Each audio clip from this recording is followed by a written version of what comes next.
Ang masayang handaan ng kaarawan ay biglang nauwi sa trahedya ng bumagsak si Sofia matapos tanggapin ang isang matamis na regalo mula sa mismong pamilya. Habang ang hinala ay ibinabato sa mabait na asawa, unti-unting inilalantad ng mga liham at talaarawan ang madilim na plano ng biyenan na nilaso ng galit. Ngunit sa oras na mabunyag ang katotohanan, sino nga ba ang tunay na biktima ng lasong tinatawag na pagdududa? Handa na ba ang inyong mga puso para sa isang kwentong susubok sa tibay ng pag-ibig at tatag ng pamilya? Isang kwentong magpapakita kung paanong ang pinakamatamis na handog ay maaaring maglaman ng pinakaitim na lason. Sabi nila, ang tahanan daw ang pinakaligtas na lugar sa mundo. Pero paano kung sa loob mismo ng mga pader nito nagkukubli ang pinakamalaking panganib? Halina't pakinggan natin ang kwento ni Liana sa unang kabanata na pinamagatang, Ang Matamis na Lason. Isang mahinang tugtog ng gitara ang gumising sa diwa ni Liana. Dahan-dahan niyang iminulat ang kanyang mga mata at ang unang bumungad sa kanya ay ang nakangiting mukha ng kanyang asawang si Gabriel. Gabriel, hawak ang pamilyar na gitara nito. Nakaupo ito sa gilid ng kanilang kama. Happy birthday to you! Happy birthday to you! Sumabay sa pagkanta ni Gabriel ang matinis, ngunit masayang boses ni Sofia, ang nakababatang kapatid nito, na biglang lumitaw mula sa likuran ng pinto. May dalang isang maliit na buke ng mga paboritong bulaklak ni Liana. Hindi napigilan ni Liana ang pagtakas ng mga luha sa kanyang mga mata. Hindi ito luha ng kalungkutan, kundi luha ng purong kaligayahan. Sa loob ng 2 taon niyang pagiging isang Montenegro, ito ang mga sandaling nagpaparamdam sa kanya na siya ay tunay na kabilang sa pamilyang ito. Make a wish, Ate Liana, masiglang sabi ni Sofia. Pumikit si Liana. Ang tanging hiling niya ay manatili ang kaligayahang ito na sana, balang araw, matanggap din siya ng buo ng ina ni Gabriel, si Doña Imelda. Iyon na lang ang kulang. Pagmulat niya, sinalubong siya ng isang matamis na halik mula kay Gabriel. Happy birthday, my love. I love you so much. I love you too. Sagot ni Liana, ang puso niya'y halos sumabog sa saya. Ang munting selebrasyon nila ay nagpatuloy sa hardin ng mansyon, isang simpleng almusal sa ilalim ng isang malaking puno ng mangga na napapalibutan ng mga namumukadkad na rosas. Inilatag ni Sofia ang isang picnic blanket at inilabas ang mga regalo. Ito muna ang sa akin, ate, sabi ni Sofia. Iniabot ang isang patag na kahon. Nang buksan ito ni Liana, tumambad sa kanya ang isang scrapbook na puno ng mga litrato nilang tatlo. Mula sa kasal nila ni Gabriel, sa mga out-of-town trips nila, hanggang sa mga simpleng kuhang candid sa loob ng bahay. Bawat pahina ay may sulat kamay na mensahe mula kay Sofia. Sofia, ang ganda nito. Sobra. Naiiyak na sabi ni Liana habang yakap-yakap ang dalaga. Ikaw naman ang magbigay ng regalo mo, kuya. Baka matunaw si Ate Liana sa kakatitig mo. Biro ni Sofia. Tumawa si Gabriel at kinuha ang isang maliit na velvet box mula sa kanyang bulsa. Para sa pinakamamahal kong asawa. Isang kwintas na may pendant na hugis puso na gawa sa kumikinang na diamante. Ang laman yon, napakaganda, napakamahal. Ngunit ang mas mahalaga para kay Liana ay ang pagmamahal na kalakip nito. Isinuot ito ni Gabriel sa kanyang leeg at ang malamig na metal ay tila nagbigay ng kakaibang init sa kanyang dibdib. Masaya silang nagkukwentuhan at nagtatawanan ng isang anino ang tumabon sa kanilang munting salo-salo. Sabay-sabay silang napalingon. Nakatayo roon si Doña Imelda. Suot ang kanyang eleganteng bestida, ang mukha ay walang emosyon. Ang nangiti sa mga labi ni na Gabriel at Sofia ay bahagyang naglaho. Maging ang masayang tibok ng puso ni Liana ay tila bumagal. Mama! Bati ni Gabriel. Tumatayo para salubungin ang ina. Mukhang nagkakasiyahan kayo. Malamig na sabi ni Imelda. Ang mga mata ay nakatuon kay Liana. I didn't know we were having a party. It was a surprise for Liana. Ma, paliwanag ni Gabriel. Naglakad papalapit si Imelda. Sa likuran niya ay isang katulong na may bitbit na isang malaking kahon ng cake. Napakaganda ng cake. Kulay puti, na may mga dekorasyong rosas na gawa sa asukal. Mukha itong mamahalin at masarap. "Happy birthday, Liana!" sabi ni Imelda.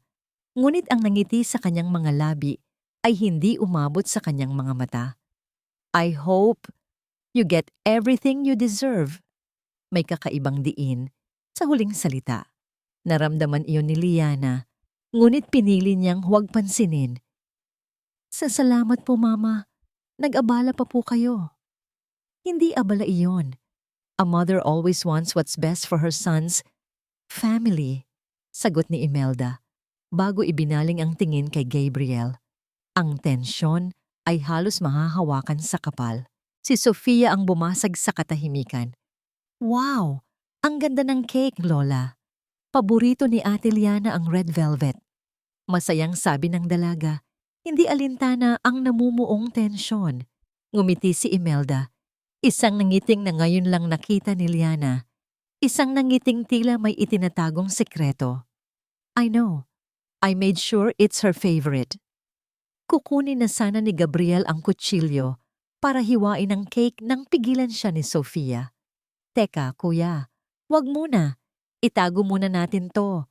Dadalhin ko sa kwarto ko para hindi magalaw ng mga katulong. Para kay Ate Liana lang, tumamayang gabi." "Sofia, hayaan mo na. Pagsaluhan na natin," sabi ni Liana, na sa totoo lang ay gusto nang matapos ang awkward na sandaling yon. "Hindi, ate. Surprise gift po ito ni Lola sa'yo. Dapat special. Ako na po ang magtatago nito para sa'yo, promise." Pagpupumilit ni Sofia, ang mga mata ay naglalambing. Bumuntong hininga si Liana at ngumiti. Paano niya hihindian ang anghel na ito? "Sige na nga, ikaw ang masusunod." Buong galak na binuhat ni Sofia ang kahon ng cake. "Yes, see you later, ate. Happy birthday ulit," sabi nito bago tumakbo pabalik sa loob ng mansyon, bit-bit ang matamis na regalo. Naiwan silang tatlo. Napanatag ang loob ni Liana na nawala na ang cake sa kanilang harapan. Ngunit habang nagpapatuloy sila sa kanilang almusal, hindi maalis sa isip ni Liana ang huling nakita niya bago tuluyang tumalikod. Isang panandaliang sulyap sa kanyang biyenan. Si Doña Imelda ay nakatingin sa direksyon kung saan tumakbo si Sofia at sa mga labi nito ay may isang napakaliit, halos hindi mapansing na ngiti. Isang namang ngiti na hindi para sa kanya, hindi para kay Gabriel, kundi isang ngiti ng tagumpay. Isang nangiting nagpadala ng kaba sa puso ni Liana na hindi niya maintindihan kung bakit. Naging isang alaalang itatago ni Gabriel sa kanyang puso ang itsura ni Liana kaninang umaga, ang pagkislap ng mga mata nito sa tuwa, ang ngiti nitong kayang magpaliwanag sa kahit anong dilim. Matapos ang hapunan at nang masigurong mahimbing na ang tulog ng kanyang ina, dinala niya si Liana pabalik sa kanilang silid. Ang buong kwarto ay napuno ng bango ng mga bulaklak na bigay ni Sofia. Nakaupo si Liana sa harap ng salamin, tinatanggal ang kanyang hikaw, habang si Gabriel ay lumapit sa kanyang likuran. Ang mga mata ay puno ng pagsamba. "May isa pa akong regalo," mahinang bulong ni Gabriel. Inilapag sa dressing table ang isang maliit at lumang kahon na gawa sa kahoy. Nagtatakang kinuha yon ni Liana. Hindi ito kasing kinang ng kwintas kanina. Pagbukas niya, isang simpleng sulat na nakatupi ang laman. "Binili ko yan nung unang beses kitang makita," paliwanag ni Gabriel. Ang mga kamay ay marahang humahaplos sa buhok ng asawa. "Naisip ko, isusulat ko dito ang lahat ng nararamdaman ko para sa'yo at ibibigay kapag naging asawa na kita." Binuksan ni Liana ang sulat. Bawat salita ay tila isang nota sa isang awitin ng pag-ibig. Hindi nito pinipigilan ang muling pag-init ng kanyang mga mata. Sa mundo ng mga Montenegro, kung saan ang lahat ay sinusukat sa yaman at kapangyarihan, ang mga ganitong bagay ang tunay na kayamanan para sa kanya. Gabriel. Shh! Sabi ni Gabriel. Niyakap ito mula sa likuran. Ipinatong niya ang kanyang baba sa balikat ni Liana at sabay nilang pinagmasdan ang kanilang refleksyon sa salamin. Habang nabubuhay ako, Liana, hindi ko hahayaang may manakit sa'yo. Poprotektahan kita. Kayo ni Sofia. Kayo ang buhay ko. Tumango si Liana, isinandal ang ulo sa dibdib ng asawa. Ito ang kapayapaan. Ito ang kanyang tahanan. Sa mga bisig ni Gabriel, ligtas siya. Walang sino man, kahit pa ang malamig na pakikitungo ni Doña Imelda, ang makakabuwag sa kanila. Magkayakap sila sa harap ng salamin nang biglang isang nakatitiling sigaw ang pumunit sa katahimikan ng gabi. Isang sigaw na puno ng purong takot. Nagkatinginan sila ni Liana, ang mga mata ay nanlalaki sa gulat. Mabilis silang kumilos, sabay na binuksan ang pinto ng kanilang silid. Ang sigaw ay nagmula sa direksyon ng kwarto ni Sofia. Tulong o, tulong, tululong, si Senyorita Sofia. Boses iyon ni Nelia, ang isa sa mga matagal ng katulong sa mansyon. Isang malamig na kaba ang biglang gumapang sa buong katawan ni Gabriel. Binitawan niya si Liana at kumaripas ng takbo. Ang bawat hakbang niya sa malamig na marmol na sahig ay tila isang malakas na dagundong sa kanyang dibdib. Pagdating niya sa tapat ng kwarto ni Sofia, naabutan niya si Nelia na nanginginig at nakatakip ng bibig. Ang mukha ay basang-basa sa luha. Hindi na niya ito pinansin at dire-diretsyong pumasok sa loob. Ang sumunod na tanawin ang sumira sa mundo ni Gabriel. Nakahandusay sa sahig ang kanyang kapatid. Nangingisay, ang mga matay revolse. Tanging ang puti na lamang ang nakikita. May bumubula sa kanyang bibig at ang buong katawan niya ay naninigas sa isang paraang hindi normal. Sofia! Sigaw ni Gabriel, halos gumuho ang mga tuhod. Dumating si Liana sa kanyang likuran at isang malakas na hikbi ang kumawala mula dito. Diyos ko po! Nakatayo sa maliit na mesa sa tabi ng kama ni Sofia ang kahon ng cake na bigay ni Imelda. Bukas ito at may isang hiwa na nawawala. Sa sahig, malapit sa kamay ni Sofia ay naroon ang isang platito na may kapirasong cake at isang tinidor. Ang matamis na handog na masayang dinala ni Sofia kaninang umaga. Sofia, gumising ka! Sofia! Halos pumiyok ang boses ni Gabriel habang inaalog ang kapatid, ngunit ang katawan nito ay patuloy lang sa panginginig at ang mga matay nananatiling blanko. Gabriel, tumawag ka ng ambulansya! Bilis! Nanginginig na sigaw ni Liana na siyang unang nakabawi mula sa pagkabigla. Agad siyang lumuhod sa kabilang panig ni Sofia, hindi alam ang gagawin. Hinawakan niya ang kamay nito, nanlalamig. Ang sigawan ay gumising sa buong kabahayan. Nagdatingan ng iba pang mga katulong, bawat isa'y may ekspresyon ng pagkasindak sa kanilang mga mukha. Sa gitna ng kaguluhan, isang mas malakas na sigaw ang nanaig sa lahat. Anak ko! Si Doña Imelda, suot pa ang kanyang pantulog na sutla, ay tila isang bagyong pumasok sa silid. Ang kanyang mukha ay nabalot ng di makapaniwalang takot. Itinulak niya ang sino mang nakaharang sa kanyang daan at walang lakas na bumagsak sa tabi ng kanyang anak na babae. Sofia! Anong nangyayari sa'yo, anak ko? Sofia! Humahagulgol si Imelda. Niyuyugyog ang walang malay na katawan ng dalaga. Samantala, nanginginig na kinakausap ni Gabriel ang operator ng 911 sa kanyang telepono. Please hurry! My sister! She's not breathing properly. Bilis! Bawat segundo ay tila isang oras. Bawat tibok ng puso ni Gabriel ay isang pagdarasal na sana'y umabot sila. Lumipas ang ilang sandali na parang walang katapusan hanggang sa marinig nila ang papalapit na tunog ng sirena. Pagdating ng mga paramedic, mabilis nilang inasikaso si Sofia. May naglagay ng oxygen mask, may sumuri ng pulso, May naghanda ng stretcher. Para kay Gabriel, ang lahat ay tila gumagalaw sa slow motion. Nakatingin lang siya, ang isip ay blangko, ang puso ay durog. Dinala nila si Sofia palabas ng kwarto. Sumunod si Imelda, umiiyak at tinatawag ang pangalan ng kanyang anak. Naiwan sa loob ng silid si Gabriel at si Liana, sa gitna ng nagkalat na gamit at ng nakabukas na kahon ng cake. Niyakap ni Liana ang kanyang asawa na nakatayo na parang isang estatwa, nakatingin sa basang bahagi ng sahig kung saan humandusay ang kapatid niya kanina. Gabriel, magiging maayos din siya, bulong ni Liana, kahit siya mismo ay hindi sigurado sa kanyang mga salita. Ngunit bago pa man sila makasunod sa ospital, isang paramedic ang bumalik sa silid. Ang mukha ay malungkot at puno ng pakikiramay. Umiling ito ng dahan-dahan. "I'm sorry, sir," mahinang sabi ng lalaki. "We did everything we could. She's gone." Ang mga salitang yon ay parang isang punyal na bumaon sa puso ni Gabriel. Nawala ang kanyang bunsong kapatid, ang kanyang masayahing si Sofia. Wala na. Biglang bumukas muli ang pinto.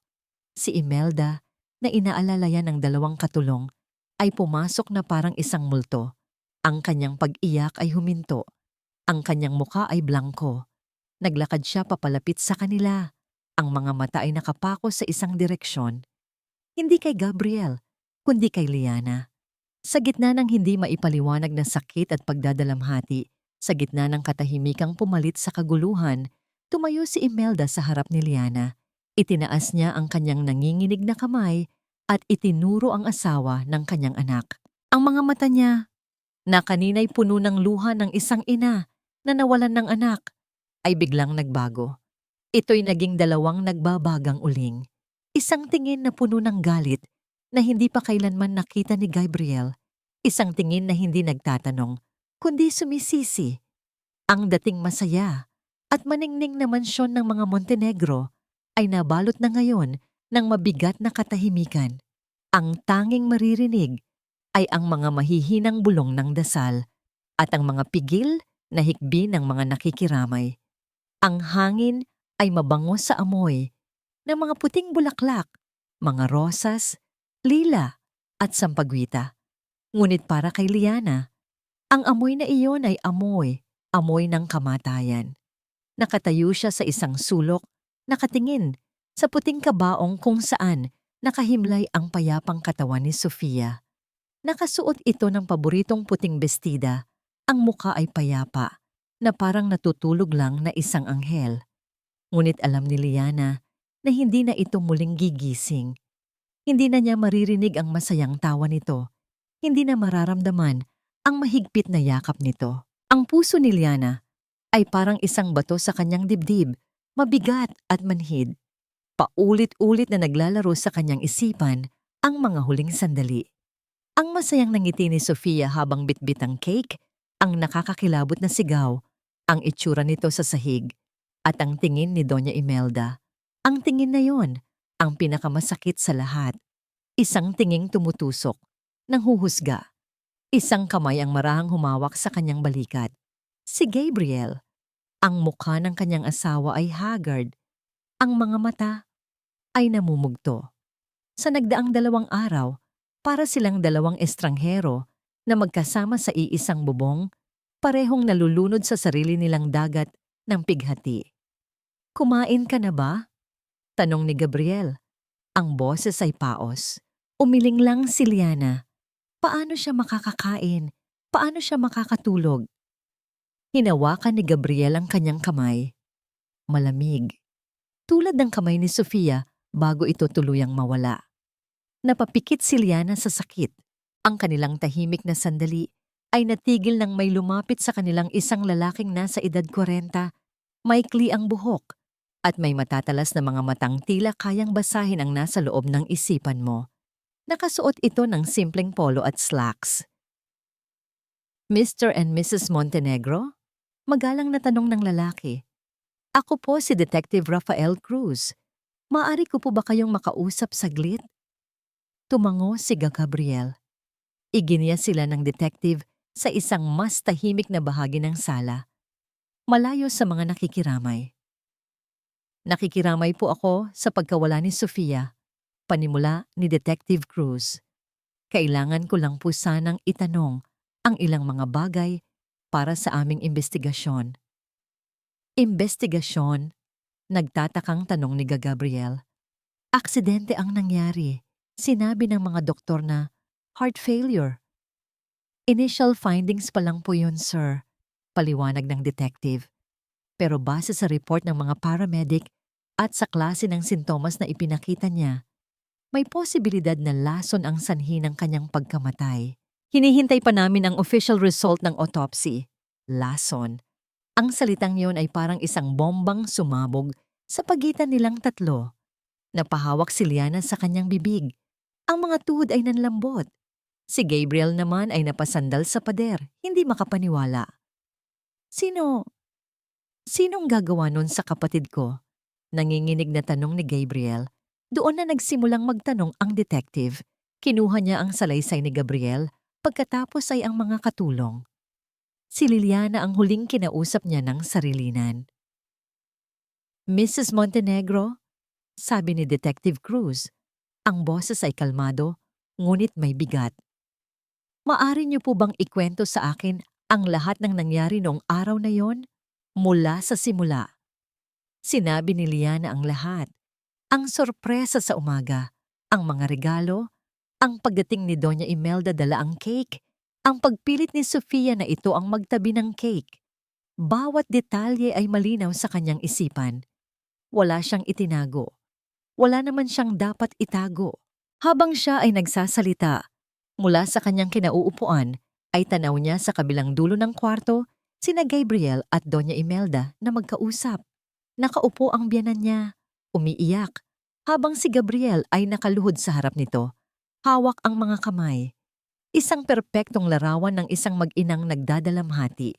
Hindi niya naririnig ang pinag-uusapan nila, ngunit ang mga salitang binitiwan ni Imelda ay tila lason na dahan-dahang gumapang papasok sa isipan ni Gabriel. Alam kong mahal mo siya, anak. Humihikbing sabi ni Imelda. Pero, kilala mo ba talaga siya ng lubusan? Alam mo ba kung ano ang kaya niyang gawin kapag nakatalikod ka? Mama, please. Huwag ngayon. Pakiusap ni Gabriel. Ang puso'y nahahati. Hindi, kailangan mong malaman, giit ni Imelda. Humigpit ang hawak sa anak. Nakita ko kung paano siya tumingin kay Sofia. Palagi siyang nagseselo sa tuwing magkasama kayo ng kapatid mo. Naririnig ko siyang bumubulong. Sinasabi niyang, sana siya na lang ang laging kasama mo. Baka hindi para kay Sofia ang laso na yon, Gabriel. Baka para sa akin. At nadamay lang ang anak ko. Natigilan si Gabriel. Ang sinasabi ng ina ay parang isang kabaliwan, ngunit ang paraan ng pagsabi nito, puno ng sakit at paniniwala, ay nagtanim ng isang maliit at madilim na binhi sa kanyang isipan. Bumalik ang atensyon ni Liana kay Detective Cruz nang magsalita itong muli. Mrs. Montenegro, may huli lang po akong tanong. Ano po iyon? Tumingin ng diretso sa kanyang mga mata ang detective. Ang mga mata nito ay hindi na kasing kalmado tulad kanina. Ngayon, ito'y matalas at mapanuri. Bukod sa inyo, sino pa po ang nakakaalam na hindi kayo mahilig sa matatamis, particular sa red velvet cake? Natigilan si Liana. Isang simple ngunit nakakagulat na tanong. Po? Ang asawa ko po. Si Gabriel at si Sofia. Alam na alam po nila yon. Madalas pa nga po nila akong tuksuhin dahil doon. Ganoon po ba? Sabi ng detective. Isinusulat ang sagot sa kanyang maliit na notepad. Sige po, maraming salamat sa inyong kooperasyon. Tumayo ang detective at umalis. Naiwan si Liana na nakaupo. Ang isip ay gulong-gulo. Bakit iyon ang itinanong niya? Anong kinalaman noon sa... Bigla, isang malamig na realisasyon ang tumama sa kanya. Ang cake. Red velvet. Ang paborito ni Sofia. Hindi niya. Ang nagbigay ng cake ay si Doña Imelda. Hinanap ng kanyang mga mata si Gabriel. umaasang makahanap ng kapanatagan. Ngunit ang nakita niya ay nagpaguho sa natitirang lakas sa kanyang katawan. Nakatayo si Gabriel malapit sa kabaong. Hindi nakatabi ng kanyang ina. Nakatingin ito sa kanya mula sa malayo. Ang mukha nito ay isang maskara ng pinaghalong sakit, pagod, at isang bagay na ngayon lang nakita ni Liana sa mga mata nito sa loob ng 2 taon nilang pagsasama. Isang bagay na mas masakit pa sa isang sampal. Pagdududa. Lumipas ang libing. Umalis na ang mga nakikiramay. Ngunit ang bigat sa mansyon ng mga Montenegro ay lalo lamang tumindi. Para kay Gabriel, ang bawat sulok ng bahay ay may anino ni Sofia. Ang bawat katahimikan ay sumisigaw ng kanyang pangalan. Gabi na. Ngunit hindi siya dalawin ng antok. Iniwan niya si Liana na mahimbing na natutulog sa kanilang silid. O marahil ay nagtutulog-tulugan lang tulad niya. Nagkulong siya sa library, isang lugar na dati puno ng masasayang alaala nila ni Sofia noong mga bata pa sila. Binuksan niya ang isang photo album na nakapatong sa mesa. Ang mga litrato ay tila mga bintana sa isang masayang nakaraan na hindi na kailanman babalik. Naroon ang isang litrato ni Sofia noong 7 taong gulang ito. Bangenge ang ngiti. Ngiti dahil may tanggal na ngipin sa harap. Naroon din ang isang litrato nilang tatlo. Siya, si Liana at si Sofia, nakuha noong nakaraang Pasko. Magkayakap sila, ang mga muka ay puno ng purong kaligayahan. Pinagmasdan niyang mabuti ang mukha ni Liana sa litrato. Ang babaeng pinakamamahal niya. Ang babaeng ipinangako niyang proprotektahan habang buhay. Paano niya mapagdududahan ang babaeng ito? Paano niya nagawang maniwala? Kahit sa isang saglit lang, sa tingin ng pagdududa na ipinukol niya rito noong burol? Ngunit ang mga salita ni Detective Cruz at ang mga hikbi ng kanyang ina ay parang lason na kumakalat sa kanyang isipan. Lason. Ang autopsy report ay dumating kaninang hapon. Kinumpirma nito ang kanilang kinatatakutan. Isang uri ng highly concentrated pesticide, walang amoy at walang lasa, ang natagpuan sa katawan ni Sofia. Napahilamos siya sa kanyang mukha, ginugulo ang buhok sa frustrasyon. Hindi si Liana, hindi niya iyon kayang gawin. Isang mahinang katok sa pinto ang pumutol sa kanyang pag-iisip. Pumasok ang kanyang ina, si Doña Imelda, na may dalang isang tasa ng tsaa. Ang mukha nito ay maputla at pagod. Ang dating tindig na puno ng awtoridad ay napalitan ng anyo ng isang nagluluksa at marupok na ina. Anak, alam kong gising ka pa, mahinang sabi ni Imelda. Heto, uminom ka muna para kumalma ka. Inilapag niya ang tasa sa tabi ni Gabriel. Hindi siya umalis. Sa halip, umupo ito sa silyang katapat niya. Tinitigan nito ang litrato na hawak ni Gabriel. Isang butil ng luha ang pumatak mula sa mata nito at tumama sa salamin ng picture frame. Naaalala ko pa noong kinunan yan, sabi ni Imelda. Ang boses ay basag. Sobrang saya ni Sofia noon dahil kasama niya ang ate Liana niya. May kakaibang diin sa pagkakasabi niya sa pangalan ni Liana. Pero may mga bagay kang hindi nakikita, Gabriel. Pagpapatuloy niya, tila nag-aalangan. May mga naririnig ako kapag akala nila'y tulog na ako. Mama, ano ba ang sinasabi ninyo? Iritableng tanong ni Gabriel. Huminga ng malalim si Imelda, na parang nag-iipon ng lakas para sabihin ang isang masakit na katotohanan. Isang gabi, narinig ko silang nag-uusap sa hardin. Nagrereklamo si Liana dahil masyado raw makulit si Sofia. Palagi na lang daw nakabuntot sa inyong dalawa. Sinabi niyang sana magkaroon sila ng panahong masarili na wala ang kapatid mo. Hindi totoo yan. Mabilis na tanggi ni Gabriel, ngunit ang binhi ng duda na itinanim sa kanyang isip noong nakaraang araw ay nagsimulang tumubo. Mahal ni Liana si Sofia. Ang pagmamahal ay kayang magpanggap, anak. Malungkot na sagot ni Imelda. Pero ang inggit, laging lumalabas ang tunay na kulay niyan.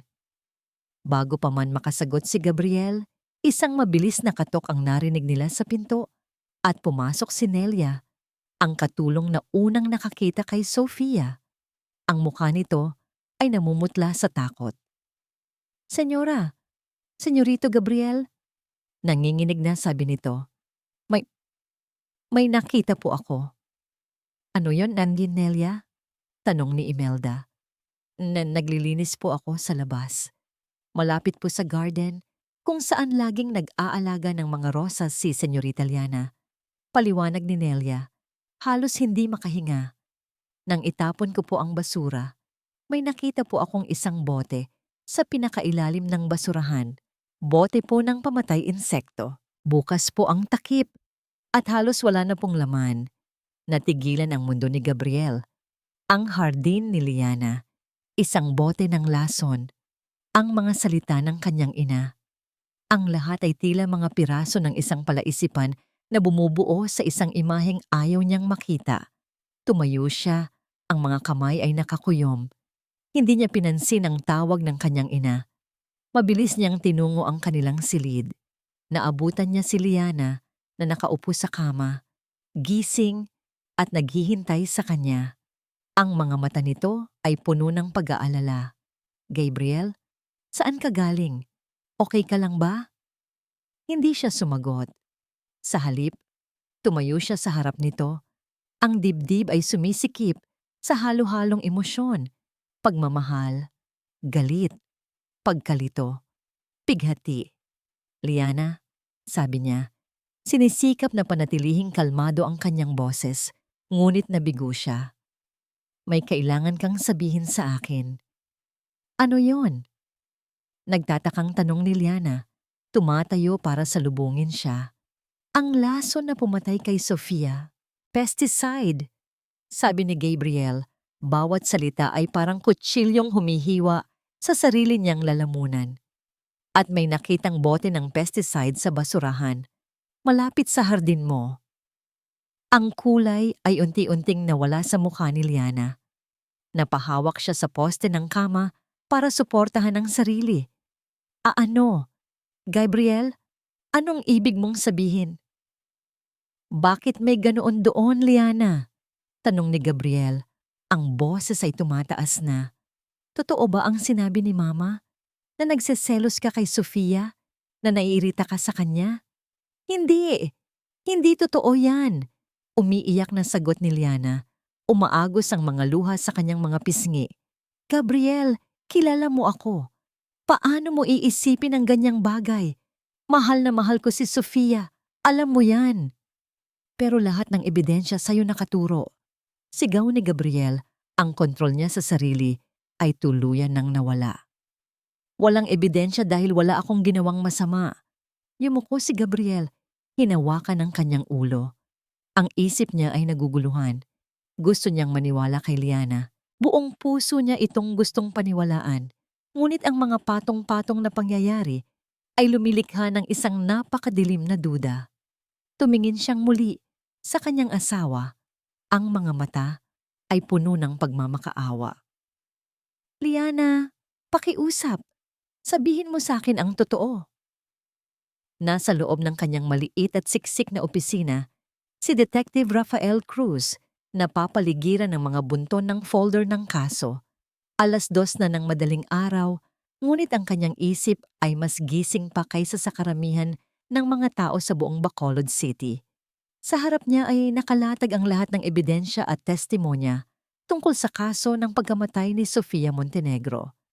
Mayroon siyang statement mula sa katulong na si Nelia tungkol sa bote ng pesticide. Mayroon siyang kopya ng autopsy report at mayroon siyang mga salaysay mula sa bawat miyembro ng pamilya. Sa unang tingin, ang kaso ay tila direkta. Si Liana Reyes Montenegro ang pangunahing suspect. Siya ang may access sa hardin. Siya ang may potensyal na motibo. Ayon na rin sa ipinahiwatig ni Doña Imelda. Selos, ang cake ay para sa kanya. Ngunit alam ng lahat na hindi siya kumakain niyon. Isang perpektong pagkakataon para magbigay ng regalo na alam mong hindi mo gagalawin at marahil ay ibibigay sa iba. Ngunit may isang bagay na hindi tumutugma. Sa 20 taon niya bilang isang investigador, natutunan na ni Rafael na magtiwala sa kanyang kutob. At ang kutob niya ay sumisigaw na may mali sa lahat ng ito. Masyadong perpekto, masyadong madali. Ang mga ebidensya ay tila inihain sa kanya sa isang silver platter. Huminga siya ng malalim at humithit sa kanyang sigarilyo. Pinagmasdan niyang muli ang litrato ng crime scene, ang kwarto ni Sofia. Ang atensyon niya ay natuon sa isang bagay na hindi niya gaanong pinansin kanina. Ang ayos ng mga gamit sa ibabaw ng kama. Nakakalat ang mga libro. May isang una na nasa sahig. Normal para sa isang teenager. Ngunit may isang bagay sa ilalim ng isa sa mga una na natitira sa kama. Isang maliit na sulok ng isang bagay na matigas at kulay kape. Mukhang leather. Itinapon niya ang upos ng sigarilyo at kinuha ang kanyang susi. Kailangan niyang bumalik sa mansyon. Isang oras ang lumipas, nasa tapat na siya ng mansyon ng mga Montenegro. Tahimik at madilim, tila isang malaking hayop na natutulog. Nagpakilala siya sa security guard at ipinaliwanag na kailangan niyang suriin muli ang kwarto ng biktima. Nang walang ingay, umakyat siya sa hagdan at pumasok sa selyadong silid ni Sofia. Ang amoy ng mga bulaklak mula sa burol ay nanunuot pa rin sa hangin. Ngunit ngayon ay may kasama na itong amoy ng kalungkutan at misteryo. Diretso siya sa kama. Dahan-dahan niyang itinaas ang unan at doon, tulad ng hinala niya, ay may isang maliit na libro. Hindi ito ordinaryong libro. Ito ay isang diary. Isang diary na may maliit na lock, ngunit madali niyang nabuksan gamit ang isang paperclip mula sa kanyang bulsa. Naupo siya sa gilid ng kama at binuksan ang tala-arawan. Ang mga unang pahina ay puno ng mga masayang sulat ng isang tipikal na teenager. Mga kwento tungkol sa eskwela, sa mga kaibigan, sa kanyang paghanga sa isang artista. Madalas niyang banggitin kung gaano siya kasaya na mayroon na siyang ate Liana. Isinulat niya kung paano siya tinuturuan ni Liana mag-bake, kung paano sila sabay na nanonood ng mga pelikula. Walang bahid ng anumang alitan, ngunit habang papalapit siya sa mga hululing entry, nagbago ang tono. Entry. 3 linggo bago ang insidente. Nakita ko si Mama na umiyak sa library kanina. Akala niya tulog na ang lahat. May tinitingnan siyang picture ni Kuya Gabriel noong bata pa. Narinig ko siyang bumulong. Bakit kailangan niyang agawin ka sa akin? Sino ang tinutukoy niya? Napakunot ang noo ni Detective Cruz. Ipinagpatuloy niya ang pagbabasa. Entry. 1 linggo bago ang insidente. Nag-away na naman sina Mama at Ate Liana tungkol sa isang party na gustong puntahan ni na Kuya. Ayaw pumayag ni Mama. Sinabi ni Ate Liana na kailangan din nilang magkaroon ng sariling buhay. Pag-alis ni Ate, narinig ko si Mama na kausap ang sarili niya. Sinabi niya, "Hindi ka magtatagal dito. Sisiguraduhin ko yan." Dito na nagsimulang bumilis ang tibok ng puso ni Detective Cruz. Malapit na siya. At pagkatapos, ang huling entry. Isinulat ito noong mismong umaga ng kaarawan ni Liana. Ang sulat kamay ay bahagyang nanginginig. Birthday ni Ate Liana. Sobrang saya niya kanina, pero natatakot ako. Kagabi, hindi ako makatulog. Kaya bumaba ako para uminom ng tubig.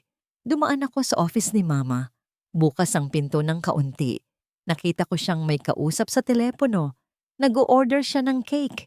Pero ang narinig kong sinabi niya ang nagpatayo ng balahibo ko. Siguraduhin ninyong walang makakaalam na ako ang nagpadala. At ihanda niyo yung espesyal na sangkap na sinabi ko. Pagkatapos, narinig ko ang pinakanakakatakot sa lahat. Narinig ko si Mama kausap ang sarili niya.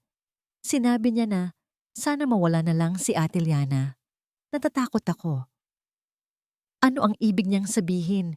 Ano ang gagawin ko? Isinara ni Detective Cruz ang diary. Ang bigat ng mga salita ni Sofia ay tila isang multo na yumakap sa kanya sa malamig na silid. Ngayon, malinaw na ang lahat. Ang lason, ay hindi aksidente. Ang target ay hindi si Sofia. Ang biktima ay naging susi. At ang tunay na halimaw ay hindi ang taong pinaghihinalaan ng lahat, kundi ang taong nagpapanggap na pinakanagdadalamhati sa lahat.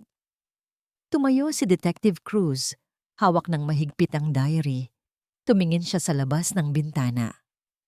Mula sa kanyang kinatatayuan, tanaw niya ang isang malaking larawan ni Doña Imelda Montenegro na nakasabit sa dingding ng pasilyo sa ibaba.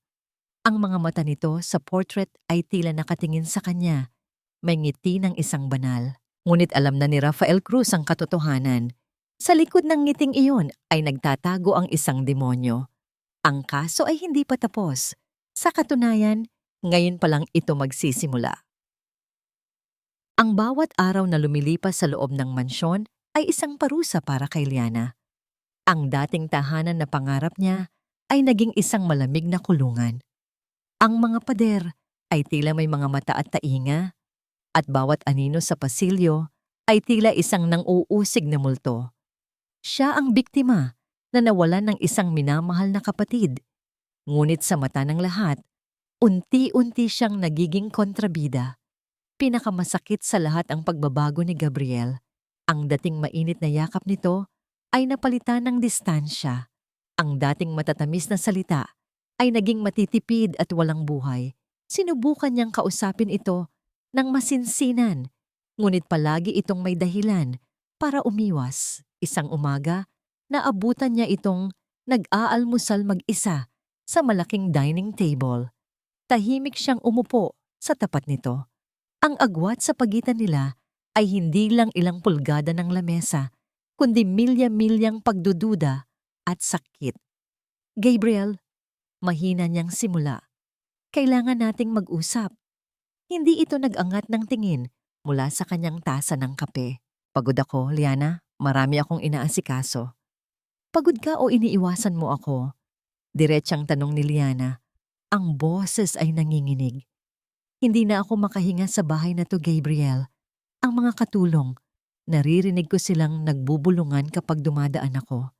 Si Nelia, hindi man lang makatingin sa akin. At ikaw, para akong hangin sa paningin mo. Ano ang gusto mong gawin ko? Sagot ni Gabriel. Sa wakas ay tumingin sa kanya. Ngunit ang mga mata nito ay malamig. Ano ang gusto mong sabihin ko sa kanila? Ang katotohanan, giit ni Liana, na hindi ko ginawa ang ibinibintang nila, na mahal ko si Sofia, na asawa mo ako at naniniwala ka sa akin. Ibinalik ni Gabriel ang tasa sa platito nang may kaunting puwersa.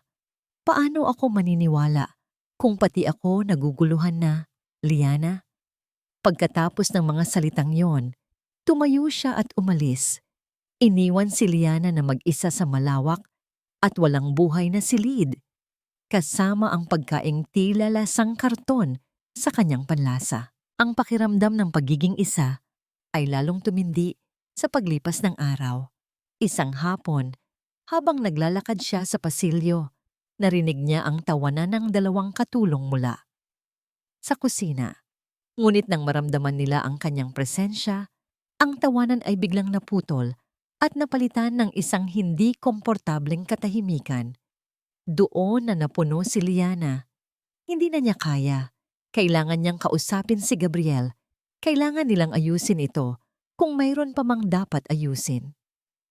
Hinintay niya ito sa kanilang silid pagdating nito mula sa opisina. Pagpasok ni Gabriel, agad nitong napansin ang tensyon sa mukha ng asawa. Gabriel, hindi na ako papayag na ganito. Matatag na sabi ni Liana, kahit ang puso niya ay kumakabog sa kaba at sakit. Tumingin ka sa mga mata ko at sabihin mo sa akin, naniniwala ka pa ba sa akin? Napabuntong hininga si Gabriel, inihagis ang kanyang briefcase sa isang upuan. Liana, please, not now. Now, Gabriel, ngayon. Sigaw ni Liana. Ang mga luha ay nagsimula ng mamuo sa kanyang mga mata. Dahil kung hindi ngayon, kailan? Kapag tuluyan na akong nabaliw sa bahay na ito, kapag tuluyan mo na akong hinusgahan bilang isang mamamatay tao, Doon na rin sumabog ang lahat ng pinipigil na emosyon ni Gabriel. Ang sakit sa pagkawala ng kapatid, ang pressure mula sa kanyang ina, ang bigat ng mga ebidensya. Paano mo masasabi, yan kung lahat ng ebidensya sa'yo nakaturo? Ganti niyang sigaw. Ang boses ay puno ng pighati at galit. Anong ebidensya? Ang bote ng lason na basta na lang sumulpot? Ang sabi-sabi ng mga taong halata na mas pabor sa nanay mo kaysa sa akin? Nanginginig na sagot ni Liana. Paano ang pagmamahal natin, Gabriel? Paano ang mga pangako mo? Wala na lang ba yun lahat? Lumapit si Liana, hinawakan ng braso ng asawa. Hindi ko pinatay si Sofia, mahal na mahal ko siya. Maniwala ka sa akin, pakiusap.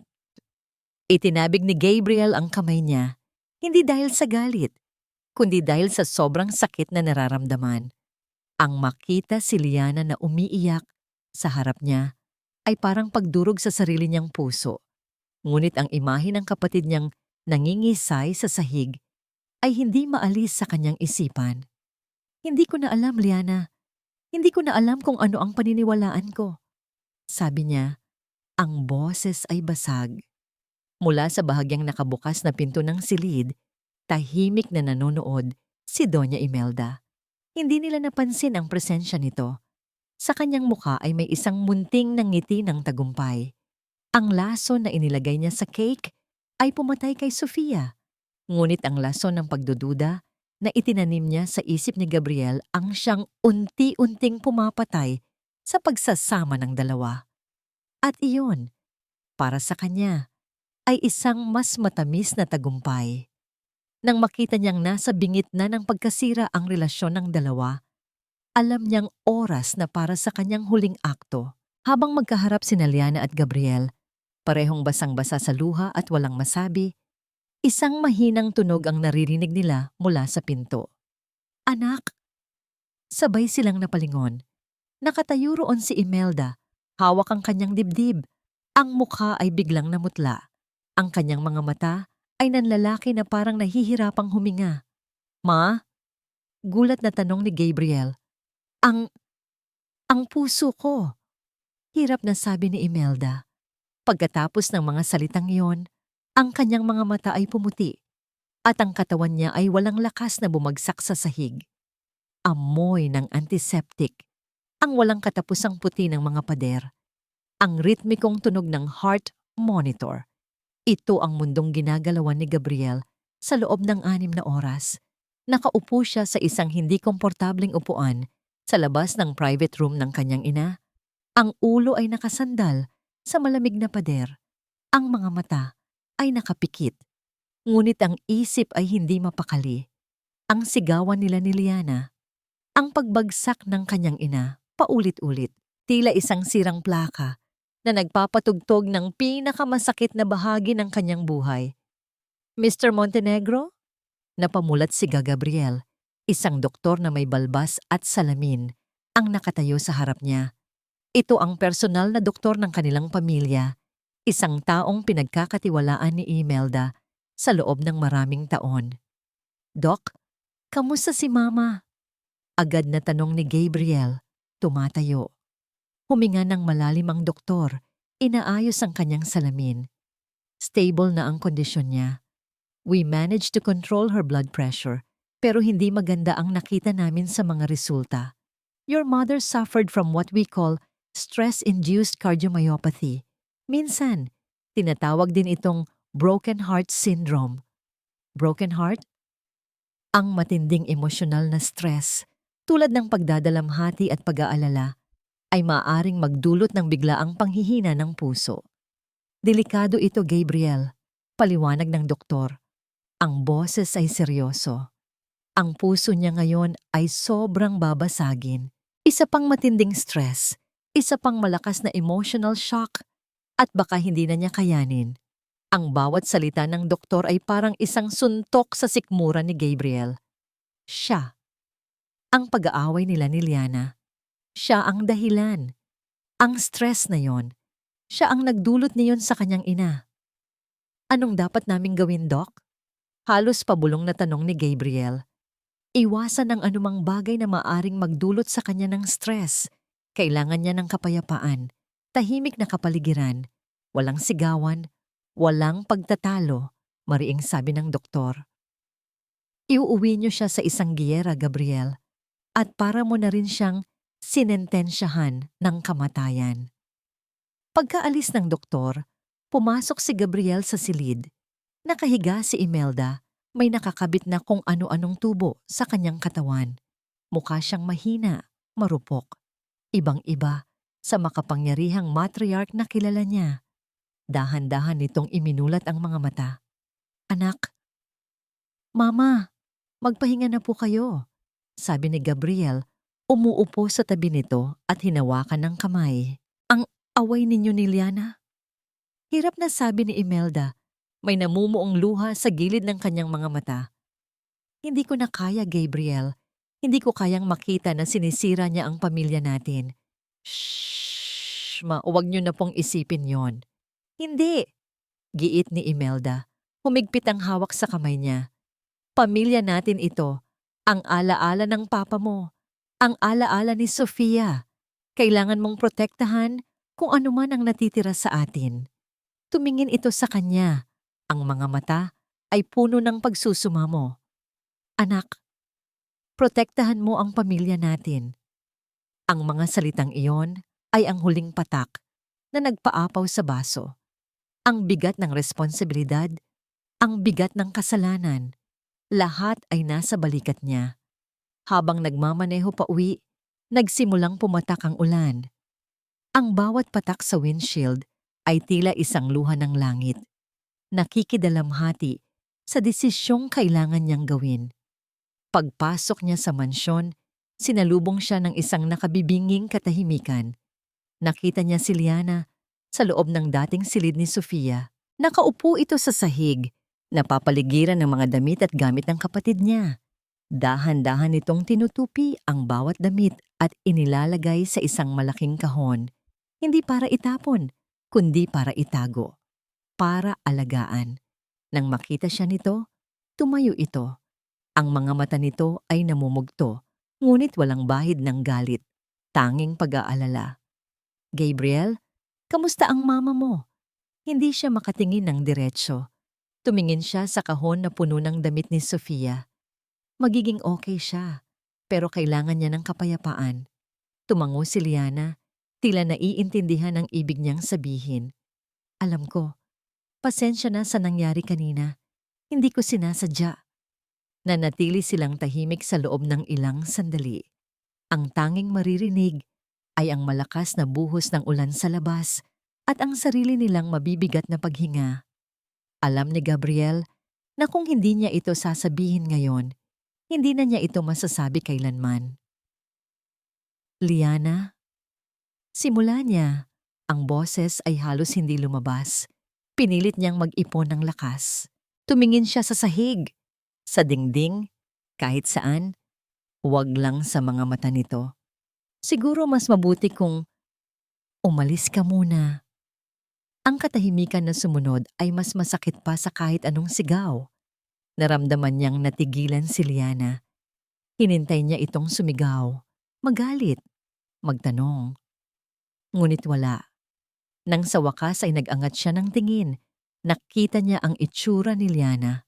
Ang sakit, ang pagkabigo, ang itsura ng isang taong tuluyan ng sinukuan ng nag-iisang taong inaasahan niyang maniniwala sa kanya. Para sa kapayapaan ng lahat, dugtong niya, ang mga salita ay parang abo sa kanyang bibig.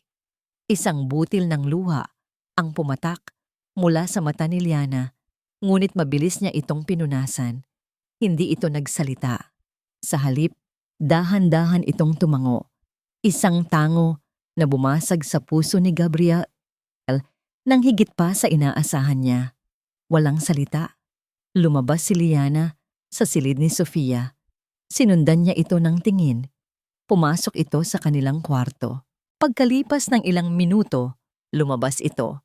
Hila-hila ang isang maliit na maleta. Ang maletang dala nito noong una itong lumipat sa mansyon bilang kanyang asawa. Naglakad ito papalapit sa kanya. Huminto sa kanyang harapan. Hinintay ni Gabriel na may sabihin ito. Isang salita lang. Isang sumbat. Ngunit wala. Tinitigan lang siya nito at sa mga matang yun, nakita ni Gabriel ang pagkamatay ng lahat ng pangarap na binuo nilang dalawa. Pagkatapos, nilampasan siya nito at nagpatuloy sa paglalakad pababa ng hagdan. Binuksan nito ang malaking pinto ng mansyon.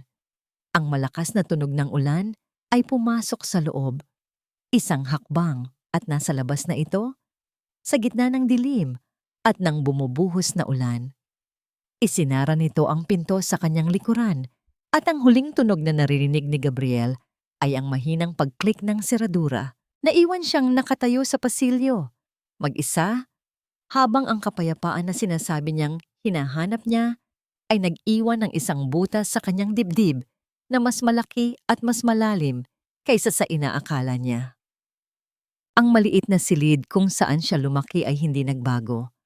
Naroon pa rin sa dingding ang mga kupas na poster ng mga bandang hinangaan niya noong dalaga pa. Naroon pa rin sa ibabaw ng tokador ang mga mumurahing palamuti na pinag-ipunan niya. Ito ang kanyang santuwaryo noon. Ngayon, ito ang kanyang piitan. Sa unang linggo, mula nang umalis siya sa mansyon, si Liliana ay parang isang kaluluwang ligaw. Ang mga gabi niya ay puno ng mga bangungot. Paulit-ulit niyang nakikita ang nangingisay na katawan ni Sofia, ang nanunumbat na mga mata ni Gabriel, ang malademonyong ngiti ni Imelda. Gigising siyang sumisigaw, basang-basa ng pawis at ang tanging sasalubong sa kanya ay ang katahimikan at dilim ng kanyang silid. Ang mga araw ay naging isang mahabang panaginip na ayaw magwakas. Nakatingin lang siya sa bintana. Pinapanood ang pagdaan ng mga tao sa labas, bawat isa'y may sariling buhay, habang ang sa kanya ay huminto. Ang pagkain ay nawalan ng lasa. Ang pagtulog ay hindi nagbibigay ng pahinga. Ang sakit ay isang pisikal na bagay, isang bigat sa kanyang dibdib, isang buhol sa kanyang lalamunan, isang hapon habang nag-aayos ng mga lumang gamit para lang may pagkaabalahan, nahawakan niya ang isang patag na kahon. Ang scrapbook na bigay ni Sofia, ang huling regalo. Nanginginig ang mga kamay na binuksan niya ito. Bawat pahina ay isang saksak sa kanyang puso. Ang masasayang na ngiti, ang mga yakap, ang mga panahong puno ng pag-asa. Huminto siya sa isang partikular na litrato. Kuha ito sa hardin noong umaga ng kanyang kaarawan. Nakayakap sa kanya si Sofia mula sa likuran. Pareho silang tumatawa ng malakas, habang si Gabriel ay nagkukunwaring nagseselos. Isang perpektong sandali. Isang sandaling sinira ng kasinungalingan. Dumapo ang kanyang daliri sa nakangiting mukha ni Sofia sa litrato. Isang butil ng luha ang pumatak mula sa kanyang mata. Tumama sa pisngi ng dalaga sa papel. Pagkatapos ay isa pa, at isa pa, hanggang sa ang kanyang tahimik na pag-iyak ay naging isang malakas na hagulgol. Ibinuhos niya ang lahat, ang sakit, ang galit, ang pangungulila, ang pakiramdam ng pagiging biktima. Hindi ito ang gusto ni Sofia. Ang kaisipang iyon ay biglang pumasok sa kanyang isip, kasing linaw ng isang kidlat sa madilim na kalangitan. Hindi siya papayag na maging ganito lang ako. Lalaban siya para sa akin. Dahan-dahan, ang kanyang mga hikbi ay humina. Ang mga luha ay patuloy sa pag-agos, ngunit hindi na ito luha ng pagkatalo. Ito'y naging luha ng galit, ang determinasyon. Pinunasan niya ang kanyang mukha, at habang nakatitig pa rin sa litrato, ang kanyang mga mata ay unti-unting nagbago. Ang dating lambot ay napalitan ng isang matigas at nag-aapoy na katatagan. Hindi na siya iiyak.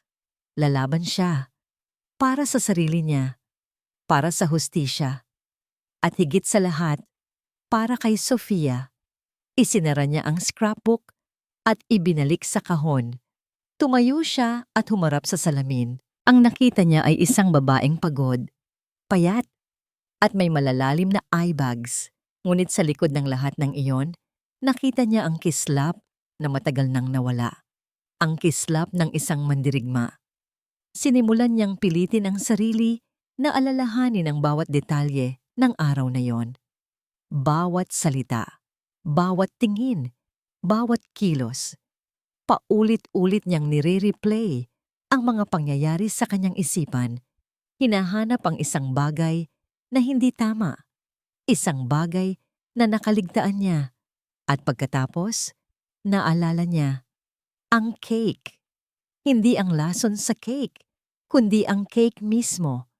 Ang mga Montenegro ay may isang paboritong panaderya sa sentro ng Bacolod, isang mamahalin at sikat na patisserie kung saan sila laging nag-o-order para sa lahat ng okasyon. Ngunit ang cake na dinala ni Imelda, hindi iyon galing doon. Naalala niya ang disenyo ng kahon, simple at walang tatak na pamilyar sa kanya. Naalala niya ang sinabi ni Imelda nang tanungin siya ni Sofia kung saan niya ito in-order. Ang sagot nito'y mabilis at tila isinawalang bahala. Sa isang maliit na bake shop lang dyan sa tabi-tabi. Narinig kong masarap daw doon. Bakit? Bakit sa isang hindi kilalang bake shop? Bakit iiwas si Doña Imelda sa kanilang dekalidad at pinagkakatiwalaang supplier para sa isang espesyal na regalo? Iyon na. Iyon ang sinulid. Ang maliit na hibla na kung hihilahin niya ay maaaring magkalas-kalas sa lahat ng kasinungalingan ni Imelda. Nanginginig ang mga kamay na hinalungkat niya ang kanyang pitaka. Naroon pa rin ang calling card na ibinigay sa kanya noong burol. Ang pangalan ay nakasulat sa simpleng itim na tinta. Detective Rafael Cruz. Kinuha niya ang kanyang telepono. Saglit siyang nag-alinlangan. Ang takot ay muling gumapang sa kanyang dibdib. Paano kung hindi siya paniwalaan? Paano kung isipin nitong isa lang siyang desperadang suspect na gumagawa ng kwento? Ngunit tiningnan niyang muli ang kanyang refleksyon sa madilim na screen ng telepono. Hindi na siya ang babaeng nagpapaapi. Buong tapang niyang pinindot ang mga numero. Kinalma niya ang kanyang paghinga habang nagriring ito. Cruz! Isang baritonong boses ang sumagot mula sa kabilang linya. Huminga ng malalim si Liana. Ang kanyang boses, nang sa wakas ay lumabas, ay hindi nanginginig. Ito'y kalmado, matatag, at puno ng isang mapanganib na determinasyon. Detective? Si Liana Montenegro po ito. Narinig niya ang bahagyang pagbabago sa katahimikan sa kabilang linya. Mayroon po akong kailangang sabihin. Ang impormasyong ibinigay ni Liana sa telepono ay ang huling piraso ng puzzle na kailangan ni Detective Rafael Cruz. Hindi ito isang matibay na ebidensya, ngunit ito ang nagbigay direksyon sa kanyang investigasyon. Ang kutob niya ay tama. May mali sa kwento ni Doña Imelda. Sinundan niya ang tagubilin ni Liana, naghahanap ng isang maliit na panaderya na nakatago sa isang hindi gaanong mataong eskinita sa labas ng sentro ng lungsod. Clara's Sweet Delights. Ang pangalan ay simple at ang lugar ay mas simple pa. Maliit, medyo luma na, ngunit malinis. Pagpasok niya isang may edad na babae na puno ng puting arena, ang damit ang sumalubong sa kanya. Siya marahil si Clara. Magandang hapon po. Bati ni Cruz, ipinakita ang kanyang badge. May ilang katanungan lang po sana ako. Agad na namutla ang babae. Pipulis po kayo? May problema po ba? Wala pong problema sa inyo, ma'am. Kinalma siya ni Cruz. Gusto ko lang po sanang malaman kung may pamilyar na customer kayo na nag-order ng isang mamahaling red velvet cake mga ilang linggo na ang nakakaraan. Isang mayaman at eleganteng babae, marahil mga nasa edad 60. Ang pag-aalala sa mukha ng babae ay napalitan ng pagkatakot. Nag-iwas ito ng tingin. Naku, detective. Marami po kaming customer. Hindi ko na po matandaan lahat. Alam ni Cruz na nagsisinungaling ito. Naupo siya sa isa sa mga maliit na upuan. Ang babaeng ito ay si Imelda Montenegro. Pamilyar po ba sa inyo? Sa pagbanggit pa lang ng pangalan, kitang-kita ang panginginig ng babae. Tumango ito ng dahan-dahan. Siya nga po ang nag-order. Mahinang pag-amin nito. Espesyal daw po para sa kaarawan ng manugang niya. Maaari niyo po bang ikwento ang eksaktong nangyari noong araw na yon? Malumanay na tanong ni Cruz. Sa una ay nag-alinlangan ng babae, ngunit ang kalmadong presensya ng detective ay nagbigay dito ng kaunting lakas ng loob. Pumunta po siya rito. Nagulat nga po ako. Isang tulad niya, sa isang maliit na tindahan na tulad nito. Sabi niya, gusto niya ng pinaka-espesyal na red velvet cake, pero may kakaiba po siyang hiling. Ano ang hiling? May dala po siyang isang maliit na bote. Pagpapatuloy ni Clara. Sabi niya, isa raw itong espesyal na klase ng almond extract mula pa sa Europa. Napakamahal daw. Iyon daw po ang ilagay ko sa icing ng cake para maging mas masarap. Pinilit niya po, detective. Binayaran niya ako ng malaki para lang sundin ang gusto niya at para manahimik lang ako tungkol dito. Iyon na, ang baril na umasinta. Ang kutsilyong pumatay. Nahanap na niya. May kopya pa po ba kayo ng resibo o ng order form? Tanong ni Cruz. Tumango ang babae at nanginginig na kinuha ang isang lumang logbook mula sa ilalim ng counter. Salamat sa Diyos at hindi ko pa po tinatapon. Habang si Detective Cruz ay nakakakuha ng kanyang huling ebidensya sa mansyon ng mga Montenegro, si Gabriel naman ay nilalamon ng isang bagong uri ng sakit. Ang sakit ng pangungulila kay Liana. Ang bahay ay tahimik. Napakatahimik. Ang kapayapaan na sinabi ng doktor para sa kanyang ina ay isang nakabibinging katahimikan na unti-unting bumabaliw sa kanya. Napadaan siya sa dating silid nila ni Liana. Nakabukas ang pinto. Ang lahat ng gamit nito ay naroon pa, maliban sa mga damit. Ang pabango nito ay nanunuot pa rin sa hangin. Nakita niya sa ibabaw ng side table ang maliit na kahon na gawa sa kahoy. Ang huling regalo niya rito. Ang sulat. Napakuyom siya ng kamao. Ang sakit sa kanyang dibdib ay halos hindi na niya makayanan. Nagpatuloy siya sa paglalakad nang marinig niya ang boses ng kanyang ina mula sa library. Akala niya ay nagpapahinga ito sa silid. Dahan-dahan siyang lumapit sa bahagyang nakabukas na pinto. Narinig niyang may kausap ito sa telepono. Ngunit ang boses na narinig niya ay hindi boses ng isang mahina at may sakit na babae. Ito'y malamig, matigas, at puno ng pagbabanta. Nelia, sinabi ko na sa'yo, hindi ba? Mariing sabi ni Imelda sa kausap. Manindigan ka sa sinabi mo. Huwag kang gagawa ng kahit anong katangahan. Alam mo kung ano ang kaya kong gawin. Isang salita mo lang na mali at hindi lang trabaho ang mawawala sa'yo. Narinig ni Gabriel ang mahinang sagot mula sa kabilang linya. Pagkatapos ay muling nagsalita si Imelda. Mabuti. Tandaan mo, nasa panig kita. At dapat manatili ka dyan. Ibinaba ni Imelda ang telepono. Saglit na katahimikan. At pagkatapos, narinig ni Gabriel ang isang mahinang tawa. Isang tawang nagpatayo ng lahat ng balahibo sa kanyang katawan. Dahan-dahan siyang umatras. Ang puso niya ay dumadagundong. Ang kanyang ina.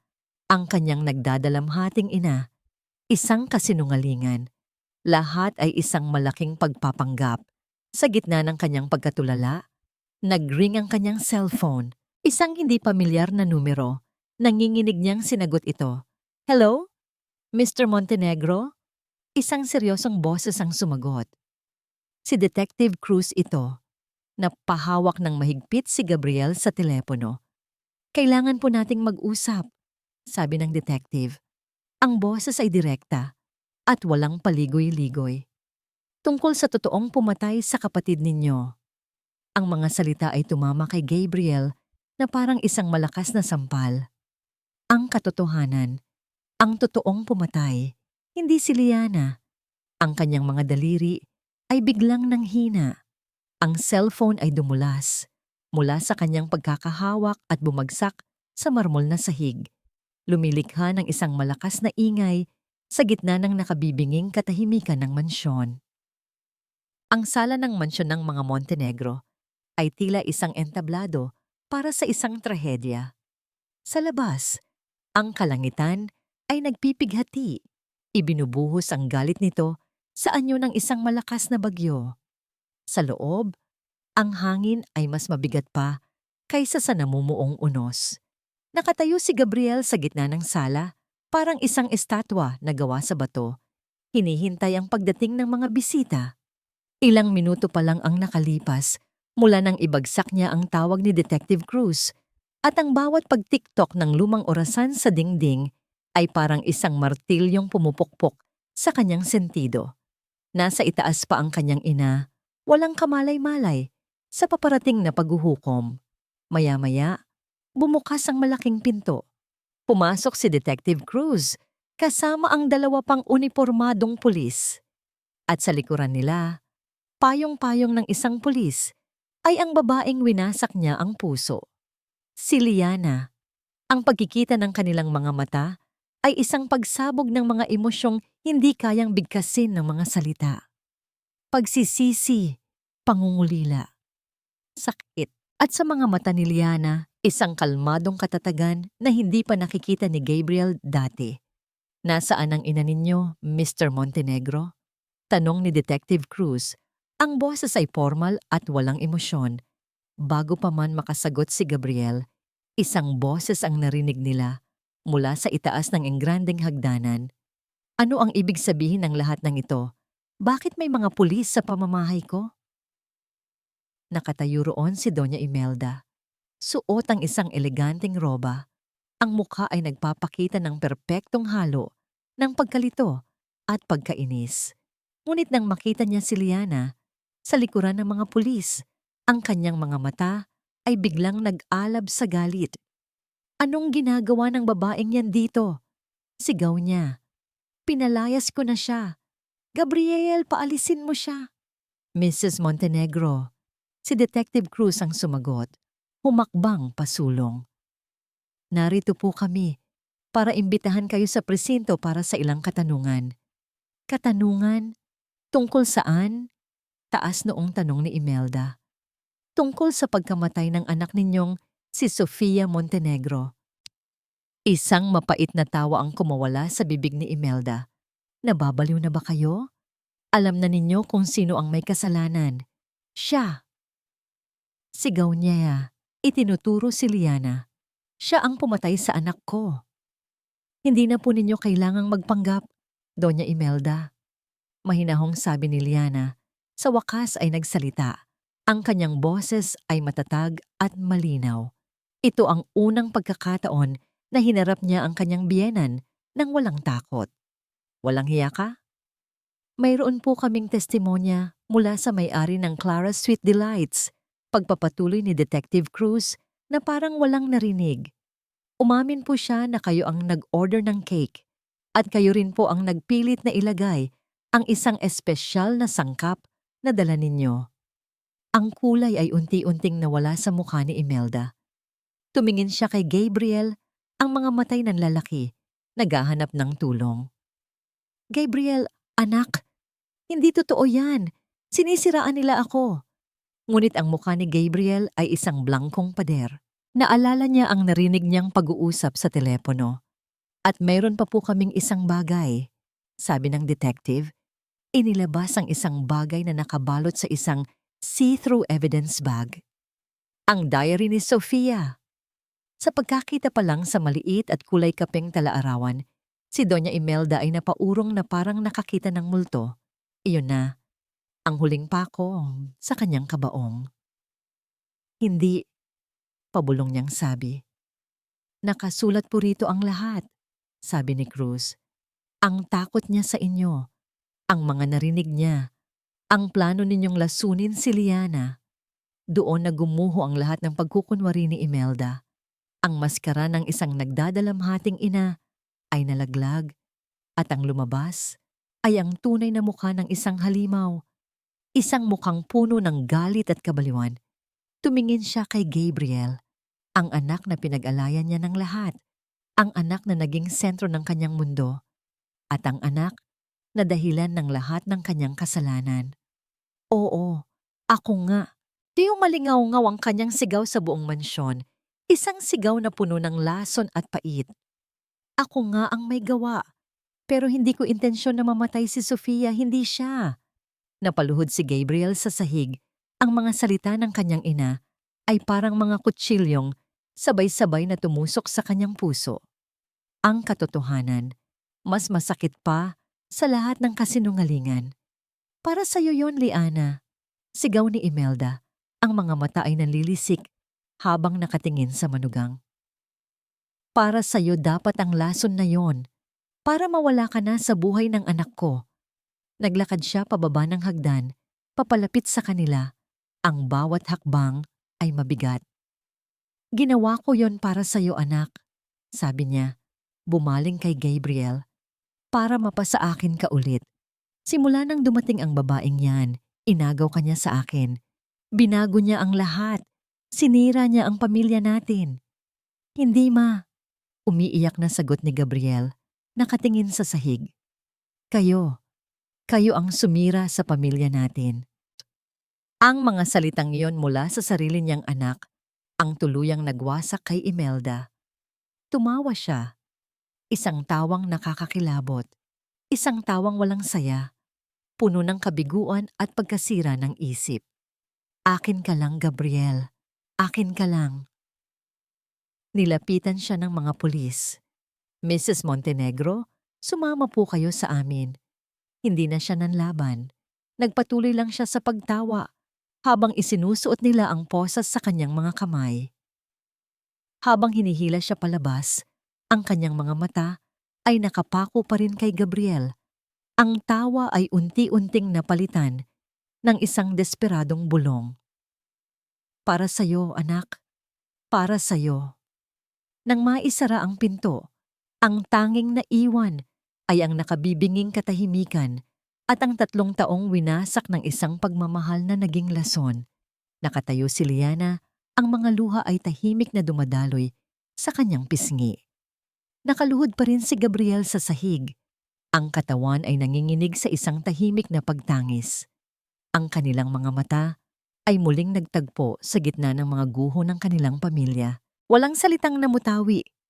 Tanging ang tunog ng ulan na tila sinusubukang hugasan ang lahat ng sakit at dugo ang siyang pumuno sa silid. Araw ng linggo. Ang dating araw ng pahinga at kasiyahan ay naging araw ng pagmumuni-muni at paghilom. Mahigit 2 buwan na ang lumipas mula nang bumagsak ang mundo ng mga Montenegro. Ang mansyon na dating puno ng buhay at tawanan ay ngayoy tahimik na. Isang saksi sa mga trahedyang naganap. Si Doña Imelda ay nasa isang rehabilitation facility.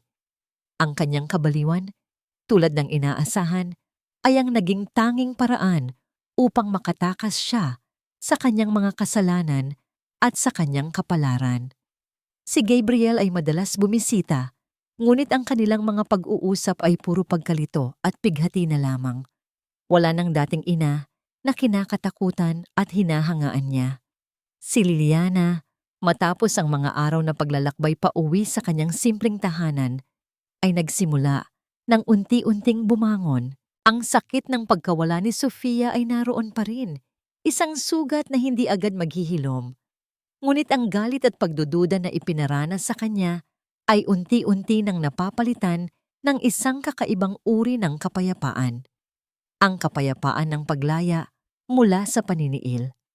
Isang hapon, habang nakaupo siya sa dalampasigan, pinagmamasdan ng paglubog ng araw, isang pamilyar na anino ang tumayo sa kanyang likuran.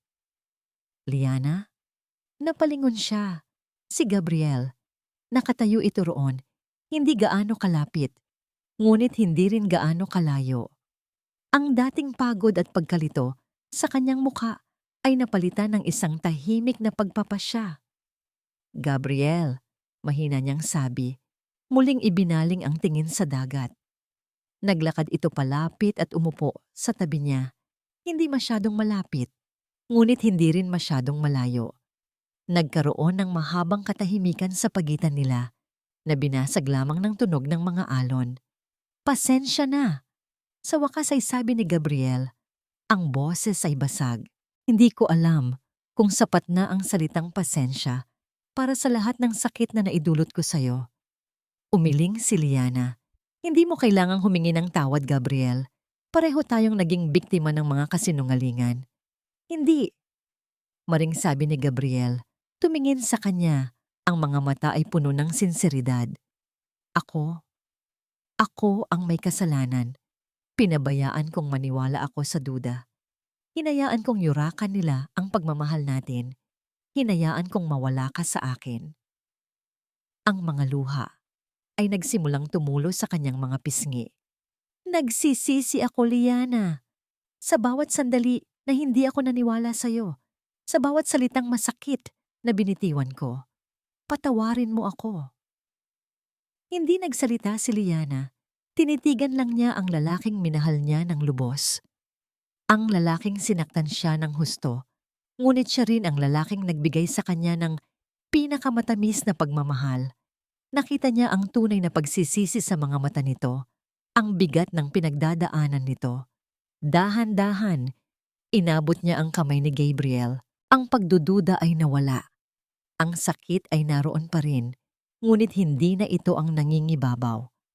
Sa kanilang mga kamay na nagtagpo, may isang bagong bagay na nabubuo. Hindi pa ito ang dati nilang pagmamahalan, ngunit isang simula. Hihilumin natin ang mga sugat natin, Gabriel. Mahinang sabi ni Liana. Magkasama. Ngumiti si Gabriel, isang ngiti na puno ng pag-asa at pasasalamat. Magkasama. Para sa ating dalawa at para kay Sofia. Tumayo sila at magkayakap. Hindi ito isang yakap ng pagkahumaling, kundi isang yakap ng 2 taong nagkasamang naglakbay sa bangin ng kawalan.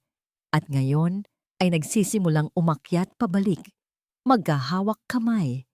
Naglakad sila papunta sa puntod ni Sofia na matatagpuan sa isang tahimik na bahagi ng sementeryo. Malinis at maayos ito, pinapanatili ng mga dating katulong na walang sawang nagpakita ng katapatan. Naglagay sila ng mga bagong bulaklak. Paborito ni Sofia ang mga sampagita. Miss ka na namin, Sofia. Bulong ni Gabriel, ang boses ay nagkalamat. Sana masaya ka kung nasaan ka man ngayon. Huwag kang mag-alala, Sofia. Sabi ni Liana, hinaplos ang pangalan sa lapida. Hindi ka namin malilimutan. Ang mga alaala mo ang magiging gabay namin.